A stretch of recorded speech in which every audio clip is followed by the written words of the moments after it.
કેમ છો વિદ્યાર્થી મિત્રો? આગળના લેક્ચરમાં આપણે એનસીઈઆરટીના એક્ઝામ્પલ જોતા હતા, તેમાં આગળ વધીએ. જો આજનો જે એક્ઝામ્પલ છે સ્વાધ્યાયનો દાખલા નંબર 2.53 છે. આઈએમપીઓ દાખલો છે, રકમ ઉપરથી થોડીક સમજ માગી લે એવો દાખલો છે, તો અહીંયા ધ્યાન રાખજો. જો ધ્યાનથી વાંચો, રકમમાં શું આપેલું છે? સિલ્વર ધાતુમાંથી, એટલે કે ધાતુ આપી દીધી છે. કઈ આપેલી છે? સિલ્વર. સિલ્વર ધાતુમાંથી ફોટો ઇલેક્ટ્રિક અસરના પ્રયોગમાં, હવે જો ફોટો ઇલેક્ટ્રિક અસરવાળો પ્રયોગ આપણે જોઈ ગયા છીએ, તેમાં આપણે શું કરતા કે ધાતુની પ્લેટ લેતા, એની ઉપર પ્રકાશ આપાત કરતા, બરાબર, અથવા તો આપણે શું કહીએ કે વિદ્યુત ચુંબકીય વિકિરણ એના ઉપર આપાત થાય. તો આ જે ફોટો ઇલેક્ટ્રિક અસરનો પ્રયોગ છે, એમાં જે ધાતુની પ્લેટનો ઉપયોગ કરવામાં આવ્યો છે એ કઈ છે? સિલ્વર છે. પ્રયોગમાં ફોટો ઇલેક્ટ્રોનનું ઉત્ક્ષેપણ. જો ફોટો ઇલેક્ટ્રોન એટલે શું? તો કે ઇલેક્ટ્રોન જ છે. ફોટો ઇલેક્ટ્રોનને બીજી રીતે કહેવું તો શું કહેવાય? ઇલેક્ટ્રોન. એનું ઉત્ક્ષેપણ એટલે કે છૂટું પડવું, એટલે કે સિલ્વર ધાતુની પ્લેટમાંથી ઇલેક્ટ્રોનનું છૂટું પડવું. છૂટું પડવું 0.35 વોલ્ટ વોલ્ટેજ લાગુ પાડવાથી રોકાય છે. એટલે તમે એટલો વોલ્ટેજ આપશો, બરાબર. આખી ફોટો ઇલેક્ટ્રિક અસરવાળી પ્રયોગ તો તમે જોયો છે. તો એ કાચની ટ્યુબ હશે, એમાં એક સાઈડ ધાતુની પ્લેટ રાખીએ છીએ, બીજી બાજુ ઋણ ધ્રુવ રાખીએ છીએ અને બેટરી સાથે જોડી દઈએ છીએ. બેટરી દ્વારા કેટલો વોલ્ટેજ આપવામાં આવે? 0.35 વોલ્ટ જેટલો વોલ્ટેજ લાગુ પાડવાથી રોકાય છે. એનો મિનિંગ એવો છે, જો અહીંયા ખાસ ધ્યાન રાખજો. એક સિલ્વર ધાતુની આ રીતે એક પ્લેટ લીધેલી છે, બરાબર. હવે જો આ જે ધાતુની પ્લેટ છે, એમાંથી ઇલેક્ટ્રોનને બહાર કાઢવો હોય, આ શું છે? ધાતુની પ્લેટ. જો ફોટો ઇલેક્ટ્રિક અસરમાં યાદ કરો કે ધાતુની પ્લેટ હતી જે, એને બેટરીના ધન ધ્રુવ સાથે જોડેલી હોય, બરાબર. સામે શું હશે? ઋણ ધ્રુવ હશે. અને બીજું આપણે શું કરતા હતા? અહીંયા શૂન્ય અવકાશ ટ્યુબ કરતા હતા ને. આખી ટ્યુબ કેવી કરી નાખતા હતા? શૂન્ય અવકાશ ટ્યુબ. આ કાચની એક ટ્યુબ લઈ લઈએ, તેને શૂન્ય અવકાશ કરી, બરાબર. ફોટો ઇલેક્ટ્રિક અસર, એમાં જે ધાતુની પ્લેટ હશે એ પોતે કેવી હશે? પોઝિટિવ ચાર્જવાળી હશે. એટલે ઓટોમેટિકલી સામેનો ધ્રુવ કેવો થઈ જશે? નેગેટિવ થશે. અહીંયા કયો આવશે? ઋણ ધ્રુવ આવશે.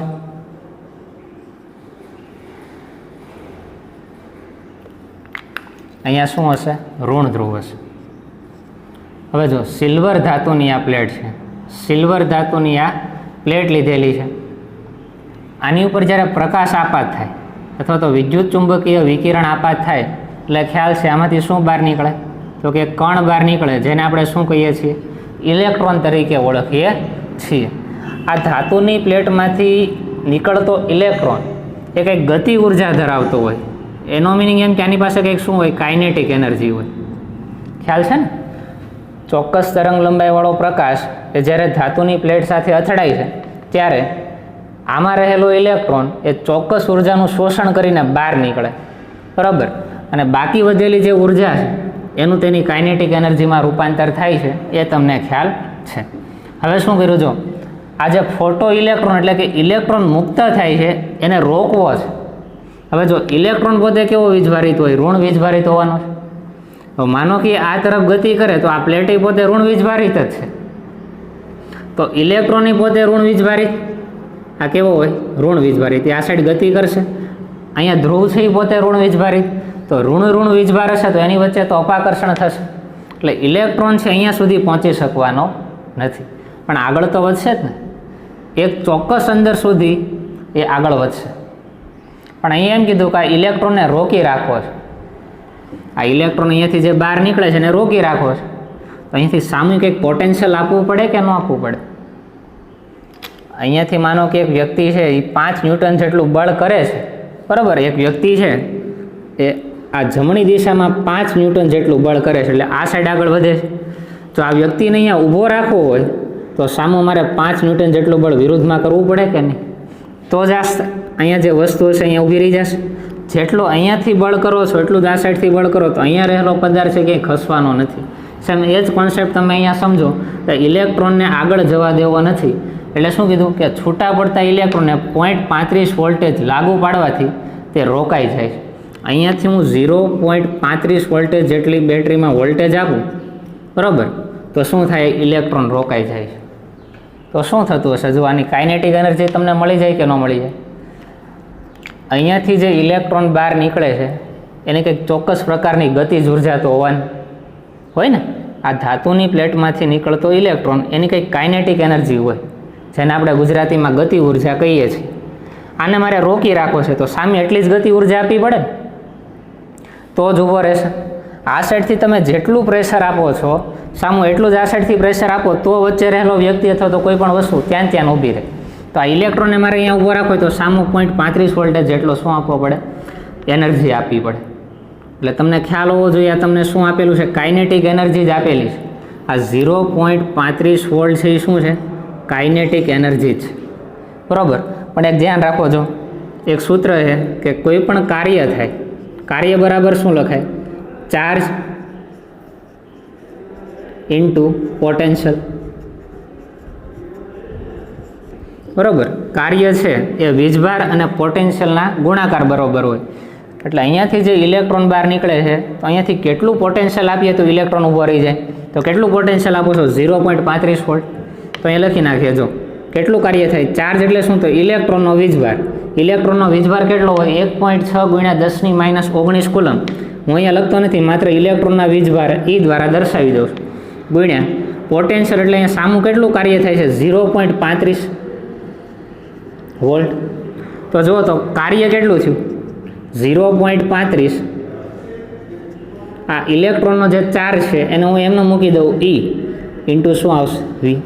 તો અહીંયા જે કાર્ય થાય છે એ કેટલું છે? 0.35 ઇલેક્ટ્રોન વોલ્ટ, બરાબર. આ કાર્ય છે ને બીજી રીતે કહેવું તો તમે શું કહી શકો? તો કે આ ઉર્જા પણ છે. શું છે? આ ઉર્જા તરીકે પણ તમે લઈ શકો. અને આ ઉર્જાને આપણે કઈ ઉર્જા કહીએ છીએ? તો કે કાઇનેટિક ઉર્જા અથવા તો કાઇનેટિક એનર્જી. તો તમને કાઇનેટિક એનર્જીની વેલ્યુ ખબર છે? 0.35 ઇલેક્ટ્રોન વોલ્ટ છે, બરાબર. કાઇનેટિક એનર્જી કેટલી છે? 0.35 ઇલેક્ટ્રોન વોલ્ટ. આગળ વધીએ. જો આ તમને ક્લિયર હોવું જોઈએ, આકૃતિ દોરવાની જરૂર નથી, પણ તમને ખ્યાલ હોવો જોઈએ કે ઇલેક્ટ્રોનને રોકવા માટે 0.35 વોલ્ટ લાગુ પાડવામાં આવ્યો. એટલે આ ઇલેક્ટ્રોનને સામું એટલું જ શું આપવામાં આવે? કેટલું પોટેન્શિયલ આપ્યું? 0.35 વોલ્ટ. ત્યારે ઇલેક્ટ્રોન ઊભો રહી ગયો. ઇલેક્ટ્રોનનો કંઈક ચાર્જ હોય એટલે કાર્ય બરાબર શું થાય? Charge into potential. ચાર્જ એટલે કે ઇલેક્ટ્રોનનો વીજભાર, પોટેન્શિયલ એટલે શું? વોલ્ટેજ આપો છો એનું પોટેન્શિયલ થાય, બરાબર. તો 0.35 ઇલેક્ટ્રોન વોલ્ટ જેટલું કાર્ય અથવા તો એની ઉર્જા થઈ. હવે આગળ વધીએ. જો આપણી પાસે આઇન્સ્ટાઈનનું સૂત્ર છે કે E = શું થાય? E0 plus kinetic energy. લખીએ છીએ ને, રકમ વાંચીએ. જો અહીંયા સુધી પહોંચી ગયા. જ્યારે વિકિરણ 256.7 નેનોમીટર વાપરવામાં આવે એટલે અહીંયાથી જે વિકિરણ છે આપાત થાય છે તેની તરંગ લંબાઈ આપેલી છે 256.7 નેનોમીટર, બરાબર. તમને લેમડા આપી દીધો. લેમડા કેટલો છે? 256.7 નેનોમીટર, બરાબર. વાપરવામાં આવે છે ત્યારે સિલ્વર ધાતુનું કાર્ય વિધેય ગણો. કાર્ય વિધેય એટલે શું આપણે કહીએ છીએ? વર્ક ફંક્શન ફાઈ, અથવા તો એને બીજી રીતે કહીએ છીએ E0. E0 મેળવવાની વાત છે. તો જો તો તમે E0 મેળવી શકો. E0 ને સૂત્રનો કરતા બનાવી દો તો E0 = શું થાય? E0 કાઇનેટિક એનર્જી બરાબરની ડાબી સાઈડ આવે એટલે E - kinetic energy. Kinetic energy તો તમને આપેલી છે. જો કેટલી છે? 0.35 ઇલેક્ટ્રોન વોલ્ટ. આપાત પ્રકાશની ઉર્જા મેળવવાની છે. ઉર્જા મેળવી શકો ને જો તમારી પાસે તરંગ લંબાઈ છે તો E = શું થાય? hc/λ લખાય, બરાબર. તો તમને આપાત પ્રકાશની ઉર્જા એટલે કે એનર્જી મળી જાય. hcની વેલ્યુ મૂકું કે 19.878 × 10⁻19 જૂલ ઇન્ટુ મીટર, છેદમાં આવશે તરંગ લંબાઈ લેમડા. લેમડાની વેલ્યુ છે એ નેનોમીટરને મીટરમાં ફેરવો 256.7 × 10⁻9 મીટર. તો એ મૂકી દઈએ. જો લેમડાની વેલ્યુ 256.7 × 10⁻9 મીટર. અહીંયાથી મીટર મીટર કેન્સલ થાય તો તમને જે ઉર્જા મળશે એ શું મળે? જો 19.878 ભાગ્યા 256.7 કરીએ એટલે આન્સર શું આવે? જો તેનો આન્સર આવશે 0.07743. 0.07743 ગુણ્યા અહીંયા ઘાત કેટલી થઈ જશે? જો 10⁻−19 ઉપર +9 થશે ને, જો -9 ઘાત છે ઉપર જાય એટલે પ્લસ થાય, એટલે 10ની કેટલી ઘાત થઈ જશે? -10 ઘાત. તમને આન્સર મળ્યો જૂલમાં. બરાબર. એટલે તમને ઉર્જા મળી ગઈ. કેટલી મળી? 0.07743 ગુણ્યા 10⁻10 ઘાત જૂલ. બરાબર. અહીંયા ધ્યાન રાખજો, અહીંયા ભૂલ છે, -19 નો આવે. HCની વેલ્યુ કેટલી આવે? -26. -26 + 9 એટલે અહીંયા કેટલા થાય? જુઓ તો 26માંથી 9 જાય, કેટલા વધે? -17. ખ્યાલ આવશે બધાને? હવે એક કામ કરીએ, જો પોઈન્ટને આપણે જમણી સાઈડ ખસેડીએ, શું થાય? એક ડગલું આગળ વધે, બીજું ડગલું કેટલા આવશે? 7.743 ગુણ્યા 10ની કેટલી ઘાત થઈ જશે? કેટલા સ્ટેપ તમે જમણી સાઈડ આગળ વધ્યા? તો કે 2 ડગલા. તો જમણી સાઈડ આગળ વધીએ તો ઘાતમાં શું થાય? માઇનસ ઘાતમાં વધારો થાય. 2 વધ્યા એટલે 17 - 2 એટલે 19 થશે જૂલ. તો તમને શું મળી ગયું? આપાત પ્રકાશની જે તરંગ લંબાઈ છે એના ઉપરથી ઉર્જા મળી ગઈ. અહીંયા જો કાઇનેટિક એનર્જીની વેલ્યુ તમે મૂકશો ઇલેક્ટ્રોન વોલ્ટમાં મૂકશો, એની વેલ્યુ છે એ તમને જૂલમાં આપેલી છે, તો ન ચાલે. જો બંનેની વેલ્યુના જે એકમો છે એ સમાન રહેવા જોઈએ. જો એની વેલ્યુ છે તમે જૂલમાં મૂકશો, કાઇનેટિક એનર્જીની વેલ્યુ ઇલેક્ટ્રોન વોલ્ટમાં, એમ ન ચાલે. તો એક કામ કરાય, ઇલેક્ટ્રોન વોલ્ટને જૂલમાં ફેરવી દો, કાં તો આ જૂલને ઇલેક્ટ્રોન વોલ્ટમાં ફેરવી દો. એક કામ કરો, આને તમે ઇલેક્ટ્રોન વોલ્ટમાં ફેરવો તો સાવ ઈઝી છે. જો 1 ઇલેક્ટ્રોન વોલ્ટ બરાબર તમે શું લખો છો? 1 ઇલેક્ટ્રોન વોલ્ટ બરાબર 1.6 ગુણ્યા 10⁻19 જૂલ લખાય. તો આને 1.6 ગુણ્યા 10⁻19 વડે ગુણી નાખો તો આ જૂલમાં ફરી જાય, અથવા તો આને જૂલને આના વડે ભાંગી નાખો તો કેમાં ફરી જાય? ઇલેક્ટ્રોન વોલ્ટમાં ફરી જાય. તો એક કામ કરીએ, આને ભાંગી નાખીએ. જો ઉર્જા જે છે એ 7.743 ગુણ્યા 10⁻19 બરાબર, એને તમે 1.6 ગુણ્યા 10⁻19 જૂલ બરાબર, આના વડે તમે ભાંગી નાખશો તો આન્સર તમારો કેમ આવી જશે? ઇલેક્ટ્રોન વોલ્ટમાં આવી જશે. કેમાં આવશે? ઇલેક્ટ્રોન વોલ્ટમાં આવે. ત્રિરાશિ મૂકી દેવાય. જો કે 1 ઇલેક્ટ્રોન વોલ્ટ બરાબર એટલી ઉર્જા થાય, એટલે કે 1.6 ગુણ્યા 10⁻19 જૂલ બરાબર 1 ઇલેક્ટ્રોન વોલ્ટ થતું હોય, તો 7.743 ગુણ્યા 10⁻19 જૂલ બરાબર કેટલા ઇલેક્ટ્રોન વોલ્ટ થાય? તો આનો ભાગાકાર જ થવાનો છે, જૂલ જૂલ ઉડશે, ઇલેક્ટ્રોન વોલ્ટ આવશે. 7.743 ભાંગ્યા 1.6 કરો, શું આન્સર આવે? જો શું આન્સર આવશે? 4.83. શું આવશે? 4.83. આ તો ઉડી જશે બી. 4.83 ઇલેક્ટ્રોન વોલ્ટ. તો જુઓ એની વેલ્યુ શું આવી તમારી પાસે? 4.83 ઇલેક્ટ્રોન વોલ્ટ. અને કાઇનેટિક એનર્જીની વેલ્યુ શું આવી? જો 0.35 ઇલેક્ટ્રોન વોલ્ટ. આ બંને વેલ્યુ છે એ આપણે આ સૂત્રમાં મૂકી દઈએ એટલે તમને વર્ક ફંક્શન મળી જશે. શું મળે? જો E0 is equal to any value મૂકીએ 4.83 electron volt minus kinetic energy 0.35 electron volt. 0.35 electron volt. તો 4.83માંથી 0.35 બાદ કરશો એટલે આન્સર આવશે 4.48 ઇલેક્ટ્રોન વોલ્ટ. શું આવશે? 4.48 ઇલેક્ટ્રોન વોલ્ટ. તો કાર્યવિધિ શું મળી ગયું? 4.48 ઇલેક્ટ્રોન વોલ્ટ હોય છે. બરાબર. તો તમને ક્લિયર હોવું જોઈએ. જો કાર્યવિધિ મેળવવાનું કીધું છે, કાર્યવિધિ એટલે આપણે વર્ક ફંક્શન ફાઈ અથવા તો શું બોલીએ છીએ? E0 બોલીએ છીએ. આ E0 બોલો અથવા તો વર્ક ફંક્શન ફાઈ બોલો, બે સેમ જ છે. બરાબર. એક અહીંયા તમને ખ્યાલ હોવો જોઈએ. જો 1 ઇલેક્ટ્રોન વોલ્ટ બરાબર 1.6 ગુણ્યા 10⁻19 જૂલ થાય. બરાબર. આ વેલ્યુ તમને યાદ હોવી જોઈએ. બીજી એક આપણે એક્ઝામ્પલમાં જોયું હતું કે જૂલની જગ્યાએ તમે શું લખી શકો? Kilogram metre square second -2. આ એકમ પણ તમને ખબર હોવી જોઈએ, જે આપણે આગળના દાખલામાં જોઈ ગયા છીએ. પણ આ 1 ઇલેક્ટ્રોન વોલ્ટ બરાબર આ વેલ્યુ થાય તમને ખ્યાલ હોવો જોઈએ.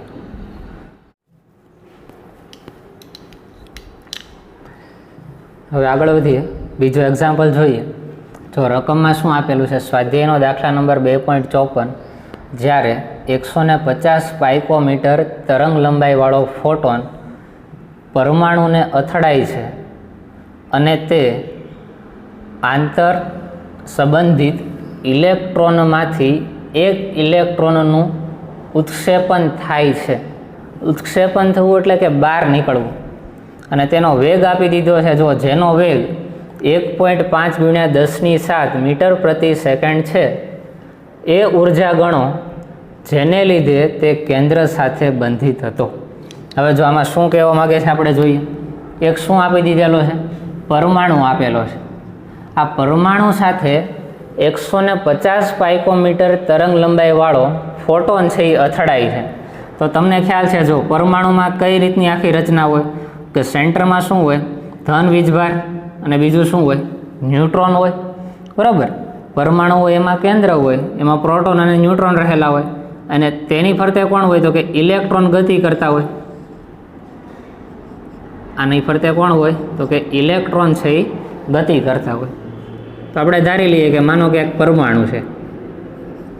બરાબર, હવે શું થાય છે, તેના ઉપર 150 પાઇકોમીટર તરંગ લંબાઈવાળો ફોટોન અથડાય છે. એટલે કે આની ઉપર, આ પરમાણુ પર કોણ અથડાણો, 150 પાઇકોમીટર તરંગ લંબાઈવાળો એક ફોટોન અથડાણો. બરાબર, તરંગ લંબાઈ છે, બરાબર, તેમાં નાના નાના શું હોય તો કે ફોટોનના હોય, તે ફોટોનના અણુઓ આ શું થતા હોય, આ પરમાણુ સાથે અથડાય છે. હવે શું થાય છે, અને તે આંતર બંધિત ઇલેક્ટ્રોનમાંથી એક ઇલેક્ટ્રોન ઉત્ક્ષેપ થાય છે. એટલે કે આમાંથી ઇલેક્ટ્રોન બહાર નીકળે છે. હવે જો અહીંયા ખાસ ધ્યાન રાખજો કે આ કોઈ પણ પરમાણુ હોય એનું કેન્દ્ર અને ઇલેક્ટ્રોન વચ્ચે કંઈક આકર્ષણ હોય, જેના કારણે એકબીજા સાથે જો આકર્ષણ બળથી જોડાયેલા હશે. પણ અહીંયાથી તમે કંઈક ઉર્જા આપો છો, જેના કારણે આ પરમાણુમાં રહેલો ઇલેક્ટ્રોન છે બહાર નીકળી જાય છે. આમાં રહેલો ઇલેક્ટ્રોન છે કેવો થઈ જાય છે, પરમાણુમાંથી બહાર નીકળે છે. જો આખી ફોટો ઇલેક્ટ્રિક અસર છે એ જ છે અહીંયા. બરાબર, આપણે પહેલાં શું લેતા તો કે આખી ધાતુની પ્લેટ લેતા, પણ અહીંયા એ ધાતુની પ્લેટનો એક પરમાણુ અહીંયા લઈ લીધો છે, બીજું કાંઈ નથી. બરાબર, આ એક ઇલેક્ટ્રોન બહાર નીકળે છે, જેનો વેગ આ ઇલેક્ટ્રોનનો શું આપી દીધો છે, વેગ. વેગ એટલે આપણે સંજ્ઞા દર્શાવીએ v, કેટલો આપેલો છે, 1.5 × 10⁷ મીટર પર સેકન્ડ. મીટર પ્રતિ સેકન્ડ બોલો કે મીટર પર સેકન્ડ બોલો, કાંઈ ખોટું નથી. એ ઉર્જા ગણો જેને લીધે તે કેન્દ્ર સાથે બંધિત હતો. તો અહીંયા શું ઉર્જા હશે કે જેના કારણે આ ઇલેક્ટ્રોનથી કેન્દ્ર સાથે જકડાયેલો હશે, એટલે તેને શું કીધી, બંધિત ઉર્જા કીધી. કેન્દ્ર સાથે બંધિત હશે, એ ઉર્જા શું હોય. તો તમને આમાં ખ્યાલ આવે છે કે શું મેળવવાનું કે છે. આ ઇલેક્ટ્રોન છે એ કેન્દ્ર સાથે કંઈક ઉર્જાથી જકડાયેલો હશે ને. બરાબર, હવે આ ઇલેક્ટ્રોનને તમે બહાર કાઢો છો, આ ઇલેક્ટ્રોન બહાર ક્યારે નીકળે તો કે આને ઓછામાં ઓછી કંઈક ઉર્જાની જરૂર પડે. એ ઉર્જાને આપણે થ્રેશોલ્ડ ઉર્જા, બરાબર, અથવા તો દેહલી ઉર્જા તરીકે ઓળખીએ છીએ. તો એ ઉર્જાથી જ અહીંયા જકડાયેલો હશે. બરાબર, હવે જો તમને અહીંયા તરંગ લંબાઈ આપી દીધી છે 150 પાઇકોમીટર, બરાબર, લેમડા આપી દીધો છે. એના ઉપરથી તમે આપાત પ્રકાશની ઉર્જા શું હોય એ મેળવી શકો, મળી જાય. આપાત પ્રકાશની ઉર્જા અથવા તો આપાત ફોટોનની ઉર્જા તમને મળી જાય. આ બહાર નીકળતો ઇલેક્ટ્રોન એનો વેગ આપી દીધો છે. આ વેગ ઉપરથી આ ઇલેક્ટ્રોનની કાઇનેટિક એનર્જી પણ તમને મળી જાય. બરાબર, કાઇનેટિક એનર્જી શું હોય એ પણ મળી જાય. તો જો આપાત પ્રકાશની ઉર્જા અથવા તો આપાત ફોટોનની ઉર્જા અને મુક્ત થતા ઇલેક્ટ્રોનની કાઇનેટિક એનર્જી મળી જાય, તો બાકી શું રહે તો કે પરમાણુ સાથે જે ઇલેક્ટ્રોન જોડાયેલો છે એ કેટલી ઉર્જા સાથે જોડાયેલો છે અને એને કેટલી ઉર્જા ઓછામાં ઓછી આપીએ તો બહાર નીકળે. તો અહીંયાથી જે ઓછામાં ઓછી ઉર્જાની જરૂર પડે તે ઉર્જાને આપણે કહીએ છીએ થ્રેશોલ્ડ ઉર્જા અથવા તો કાર્ય વિધેય. તો તરંગ કાર્ય વિધેય શું છે એ પણ આપણે મેળવવાનું છે. બરાબર, આ જ ક્વેશ્ચન છે કે આ કેટલા બંધિત ઉર્જાથી જોડાયેલો હશે તે ઉર્જા ગણવાની છે. એટલે કાર્ય વિધેય કયો અથવા તો E0 બોલો, વર્ક ફંક્શન બોલો, આ તમારે મેળવવાનું છે. આ તમને શું આપેલો છે, લેમડા 150 પાઇકોમીટર, એના ઉપરથી તમને ઉર્જા મળી જાય. તો પહેલાં આપણે ઉર્જા મેળવી લઈએ. જો લેમડાની વેલ્યુ કેટલી છે? 150 પાઇકોમીટર. મીટરમાં ફેરવો 150 ગુણ્યા 10⁻12 મીટર. તો અહીંયા પહેલા ચેપ્ટરનો ઉપયોગ થાય. પાઇકો એટલે આપણે શું લખીએ? 10⁻12. એટલે આગળના ચેપ્ટરો પણ તમને ક્લિયર હોવા જોઈએ. સૂત્ર મૂકીએ, જો લેમડા અને ઉર્જા E આવતું એવું સૂત્ર મૂકીએ તો E = hc/લેમડા. hcની વેલ્યુ 19.878 ગુણ્યા 10⁻26 જૂલ ઇન્ટુ મીટર. ડાયરેક્ટ મેં ગુણાકાર જ મૂકી દીધેલો છે, બરાબર. ઘણાને એમ થાય કે એચની વેલ્યુ થોડી આ છે, સીની વેલ્યુ થોડી આ છે, બંનેનો ગુણાકાર કરો આ જ આન્સર આવે. એકમ પણ ઉડાડીને જે છેલ્લે એકમ વધે એ જ મૂકી દીધા છે. લેમડાની વેલ્યુ લખી 150 ગુણ્યા 10⁻12 મીટર. જે એકમ ઉડતા હોય એને ઉડાડી દો. 19.878 ભાંગ્યા 150 કરીએ, શું આન્સર આવે છે? જો 19.878 ભાંગ્યા 150, 0.1312, 0.1325. શું આવશે? 0.1325, 0.1325 ગુણ્યા 10⁻26. આ 10⁻12 ઉપર આવે એટલે પ્લસ થાય, એટલે -26 + 12 એટલે કેટલી ઘાત આવશે? 10⁻14 થશે. 10 કેટલી ઘાત આવશે? અહીંયા 14 -26 + 12 કરશો એટલે કેટલી આવશે? 14. અહીંયા ધ્યાન રાખજો, જો અહીંયા મોટા પદની નિશાની આવે ને -26 મોટા એટલે -14 આવશે. એકમ શું આવશે? જૂલ આવશે. હવે આગળ વધીએ. જો એક આંકડા પછી પોઈન્ટ લાવીએ તો જમણી બાજુ પોઈન્ટ ખસેડવો પડે તો આન્સર શું બની જાય? 1.325 ગુણ્યા 10ની કેટલી ઘાત થાય? બોલો. જમણી બાજુ જો પોઈન્ટ ખસેડ તો -ઘાતમાં વધારો થાય. એક પોઈન્ટ ખસેડ્યો એટલે -1 ઘાતમાં વધારો થાય. -14 હતી, એક હજી વધી એટલે -15 જૂલ થઈ ગઈ. તો તમને આપાત ફોટોનની ઉર્જા મળી ગઈ. અહીંયા તમે જે ફોટોન આપાત કરો છો પરમાણુ ઉપર, તેની ઉર્જા કેટલી છે? 1.325 ગુણ્યા 10⁻15 જૂલ, બરાબર. એની વેલ્યુ તમને મળી ગઈ. બીજું મેળવીએ કાઇનેટિક એનર્જી. કાઇનેટિક એનર્જી પણ આપણે મેળવી શકીએ. જો કાઇનેટિક એનર્જી બરાબર શું લખાય? Kinetic energy = 1/2 mass of electron into v², બરાબર. ઇલેક્ટ્રોનનું વજન તમને ખબર હોવી જોઈએ, 1/2. વેગ તમને આપી દીધો છે 1.5 ગુણ્યા 10⁻7. આનો શું કરશું? વર્ગ કરશું. ઇલેક્ટ્રોનનું દળ કેટલું થાય? જુઓ તો ઇલેક્ટ્રોનનું દળ થાય 9.1 ગુણ્યા 10⁻31 કિલોગ્રામ. 9.1 ગુણ્યા 10⁻31 કિલોગ્રામ ગુણ્યા v². વીની વેલ્યુ મૂકી દો, પણ એનો વર્ગ કરશો 1.5 ગુણ્યા 10⁻7. 1.5 ગુણ્યા 10⁻7 એકમ સહિત લખું છું, મીટર પર સેકન્ડ. એનો શું થઈ જાય? વર્ગ થઈ જાય. તો જો આનું સાદુરૂપ આપીએ 1/2 એનો મિનિંગ શું? કે આ બધાને ભાંગ્યામાં જ બે હશે ને, તો લખીએ. જો શું થાય? 9.1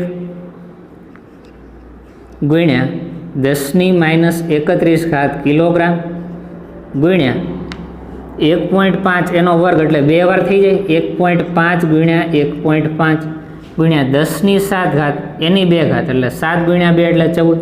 એટલે 10ની કેટલી ઘાત થશે? 14. મીટરનો સ્ક્વેર થઈ જાય, સેકન્ડનો સ્ક્વેર થઈ જાય, એટલે એકમ શું થઈ જાય? મીટર સ્ક્વેર પ્રતિ સેકન્ડ સ્ક્વેર. છેદમાં શું આવશે? જુઓ તો શું વધ્યું? 1/2 છે ને, એટલે છેદમાં શું આવશે? 2 આવશે. તો 9.1 ગુણ્યા 1.5 ગુણ્યા 1.5 કરો, એને ભાગ્યા 2 કરશો એટલે આન્સર શું આવે? જો 10.23 ગુણ્યા 10⁻17 આવશે. 10.23 ગુણ્યા 10⁻17 -31 + 14 એટલે કેટલા થઈ જશે? 17 થાય ને. જો 17 ને 14 31 થાય. -31 + 14 કરો, 10⁻17 મીટર સ્ક્વેર. અહીંયા કિલોગ્રામ છે ને એટલે લખીએ. જો કિલોગ્રામ ઇન્ટુ મીટર સ્ક્વેર છેદમાં સેકન્ડ સ્ક્વેર. આ તમને શું મળી ગયું? કાઇનેટિક એનર્જી મળી. હવે જો આના બરાબર જૂલ લખાય કે ન લખાય? મેં આગળ તમને કીધેલું છે કે 1 જૂલ બરાબર શું લખી શકો? 1 જૂલ બરાબર kilogram into metre square into second -2. આમ લખાય ને, પણ સેકન્ડ -2 એટલે છેદમાં જ વયું જાય, એટલે માઇનસ ઘાત હોય પ્લસ થાય. Second square. તો આ એકમ બરાબર તમે શું લખી શકો? જૂલ લખી શકો. તો ત્યાં આપણે જૂલ મૂકી દઈએ. જો શું થશે, આ એકમ બરાબર જૂલ મૂકી દઈએ. આ વેલ્યુ અહીંયા હું લખું છું. જો કાઇનેટિક એનર્જી બરાબર શું મળશે? કાઇનેટિક એનર્જી બરાબર 10.23 ગુણ્યા 10⁻17 કિલોગ્રામ મીટર સ્ક્વેર પ્રતિ સેકન્ડ સ્ક્વેર, એના બરાબર 1 જૂલ લખાય. તો એકમ શું થઈ ગયો? જૂલમાં ફરી ગયો. તો તમને કાઇનેટિક એનર્જીની વેલ્યુ પણ મળી ગઈ. બરાબર, આ શું મળી ગયું? કાઇનેટિક એનર્જીની વેલ્યુ.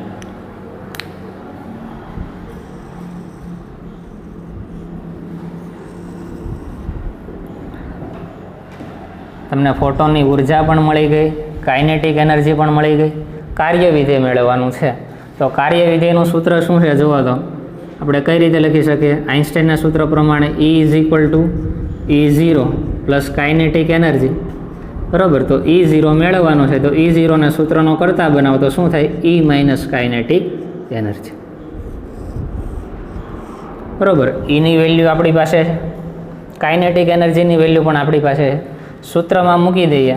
બરાબર, અહીંયા બાદબાકી છે એટલે ઘાત સમાન હોય તેનું ધ્યાન રાખવું પડે. બરાબર, તો તમે શું કરશો? જો અહીંયા 10⁻15 છે, અહીંયા 10⁻17 છે. બાદબાકી ન થાય. બંને સાઈડ ઘાત કેવી હોવી જોઈએ? સરખી હોવી જોઈએ. તો અહીંયા ધ્યાન રાખો, હું શું કરું છું? જો અહીંયા 10⁻15 છે, એની જગ્યાએ હું 10⁻16 કરી નાખું. 10⁻16 કઈ રીતે થાય? તો કે અહીંયા જે પોઈન્ટ છે ને જમણી બાજુ ખસેડો તો 1 ઘાત હજી માઇનસ થઈ જાય. -15 હતી, -1 એટલે -16. એટલે જો અહીંયા ડાયરેક્ટ લખું છું, તમારે આની પછીનું સ્ટેપ લખવાનું. આન્સર શું થઈ જાય? 1.325ની જગ્યાએ હું પોઈન્ટ આગળ લઈ જાઉં, 3 પછી પોઈન્ટ લખું તો શું થઈ જાય? 13.25 થાય. આ તમારે આની પછીના આન્સરમાં લખવાનું. તો -15ની જગ્યાએ શું થઈ જશે? -16. હવે અહીંયા મારે -16 કરવા છે. શું કરવું પડે? જુઓ તો -17 છે, -16 કરવા છે. શું કરીશ? -16 કરવા એટલે કે ઘટાડવો પડશે ને. એટલે પોઈન્ટને હું ડાબી બાજુ લઈ જાઉં તો 1 ઘાત વધે, એટલે -17 પ્લસ 1 ઘાત વધે એટલે -16 થાય. તો પોઈન્ટને ડાબી બાજુ લઈ જાઓ તો આન્સર શું આવે? જો તો પોઈન્ટ આગળ વધે તો આ પોઈન્ટ અહીંયાથી ખસીને આગળ આવે તો 1 પોઈન્ટ થઈ જશે. અહીંયા 1.023 ગુણ્યા 10⁻17ની જગ્યાએ અહીંયા કેટલા લખીશ? 10⁻16. બરાબર, હવે જો આ Eની જે વેલ્યુ છે એમાં 10⁻16 આવ્યા અને કાઇનેટિક એનર્જીમાં 10⁻16. હવે બાદબાકી શક્ય બને તો Eની કિંમત મૂકી દઈએ. 13.25 ગુણ્યા 10⁻16 માઇનસ, જો જૂલ એકમ જ છે, બેમાં એકમય સેમ હોવા જોઈએ તો જ બાદબાકી થાય.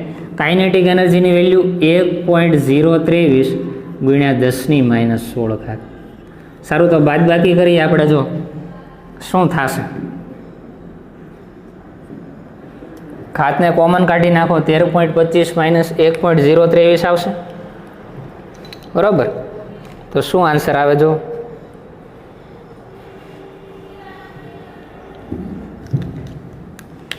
એક કામ કરીએ, જો ઇઝી બનાવીએ. 10⁻16 પહેલા પદમાં છે, આ પહેલું પદ છે, આ બીજું પદ છે. બે પદમાં કોમન કોણ છે? તો કે 10⁻16. હવે તમને આવડે જ છે આ રીતે કોમન ન કાઢું તો 13.25માંથી 1.023 ડાયરેક્ટ હું બાદ કરી નાખું તો પણ તમને ક્લિયર ખ્યાલ હોવો જોઈએ. બરાબર, હું સીધી કિંમત મૂકી દઉં છું. જો એની બાદબાકી તમે કરો શું આવે? 12.227. શું આવશે? 12.227.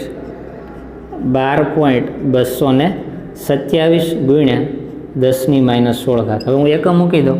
આ શું મળી ગયું? E0ની વેલ્યુ મળી. બરાબર, આ તમારો આન્સર થઈ ગયો. જો સાવ ઇઝી ક્વેશ્ચન છે. તમને ઇલેક્ટ્રોન વોલ્ટમાં ફેરવતા પણ આવડવો જોઈએ. એક કામ કરો, આ આન્સર છે ને ઇલેક્ટ્રોન વોલ્ટમાં ફેરવો. શું કરશો? બોલો, અહીંયા શું કરશો તમે? 12.227 ગુણ્યા 10⁻16 જૂલ છે. ઇલેક્ટ્રોન વોલ્ટમાં ફેરવા હોય તો જૂલવાળી કિંમતને શું કરવા પડે? તો કે 1.6 ગુણ્યા 10⁻19 વડે ભાંગી નાખો એટલે આન્સર તમારો ઇલેક્ટ્રોન વોલ્ટમાં ફરી જાય. તો આને ઇલેક્ટ્રોન વોલ્ટમાં તમારે ફેરવવાના. કેમાં ફેરવવાના?